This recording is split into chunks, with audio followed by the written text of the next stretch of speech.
নমস্কাৰ অহম ভাইৰাই স্বাগতম জনাইছোঁ আমাৰ নিউজ এডিক্টৰ চেনেলৰ অন্য এটা নতুন ভিডিঅ' লৈ। এই মুহূৰ্তত লৈ আহিছোঁ কেইটামান গুৰুত্বপূৰ্ণ খবৰ। নিতৌ এনেকুৱা গুৰুত্বপূৰ্ণ খবৰসমূহ চাবলৈ হ'লে আমাৰ চেনেলটো ছাবস্ক্ৰাইব কৰি বেল আইকনটো অন কৰি দিব। দিবলৈ ওলাইছোঁ আজিৰ দিনৰ কেইবাটাও গুৰুত্বপূৰ্ণ খবৰ। 13 মাৰ্চতে পুনৰ অসমলৈ আহিব প্ৰধানমন্ত্ৰী নৰেন্দ্ৰ মোদী। চাহ শ্ৰমিকক মাটিৰ পাট্টা প্ৰদান কৰাৰ উদ্দেশ্য মোদীৰ এই অসম ভ্ৰমণ। 20,000 চাহ শ্ৰমিকক প্ৰদান কৰিব ভূমিৰ পাট্টা। এই কথা ঘোষণা কৰিছে মন্ত্ৰী ৰূপেশ গোৱালাই। দিবলৈ লৈছো আজিৰ দ্বিতীয়টো খবৰ। মুখ্যমন্ত্ৰী হিমন্ত বিশ্ব শৰ্মাক উদ্দেশ্য এই মন্তব্য প্ৰদেশ কংগ্ৰেছৰ সভাপতি গৌৰৱ গগৈৰ। মই তৰুণ গগৈৰ পুত্ৰ।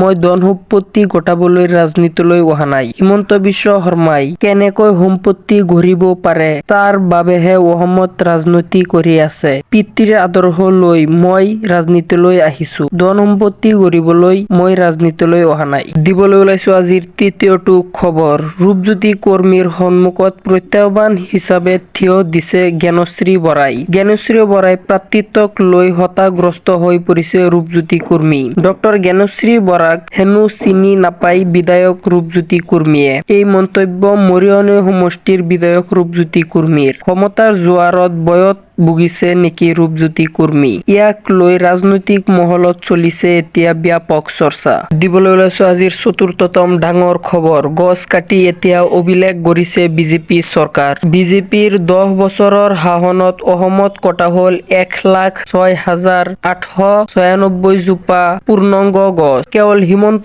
বিশ্ব শৰ্মাৰ শাসনৰ 5 বছৰতে কাটিলে 65,000 গছ। দ্য ক্ৰছ কাৰেণ্টৰ এই তথ্য মতে অভিযোগ উত্থাপন কৰিছে বিৰোধীয়ে। দিবলৈ ওলাইছো আজিৰ শেষৰটো খবৰ। তৃতীয়বাৰৰ বাবে বিশ্বকাপৰ খিতাপ দখল কৰিলে টীম ইণ্ডিয়াই। নিউজিলেণ্ডক পৰাস্ত কৰি ICC ৱৰ্ল্ড কাপ 2026ৰ চেম্পিয়ন হৈছে ভাৰত। গুজৰাটৰ আহমেদাবাদত অনুষ্ঠিত ফাইনেল খেলখনত ভাৰতে প্ৰথম বেটিং কৰি 5টা উইকেট হেৰুৱাই 255 ৰান কৰে 20 অভাৰত। প্ৰত্যুত্তৰত নিউজিলেণ্ড আটাইকেইটা উইকেট হেৰুৱাই মাত্ৰ 159 ৰানেহে কৰিবলৈ সক্ষম হয় আৰু 96 ৰানত পৰাজয় বৰণ কৰে। ভাৰতৰ হৈ সঞ্জু চেমছনে সৰ্বাধিক 89 ৰান কৰে আৰু যশপ্ৰীত বুমৰাই 4টা উইকেট দখল কৰে। খেলখনত যশপ্ৰীত বুমৰাই মেন অফ দ্য মেচ লাভ কৰে।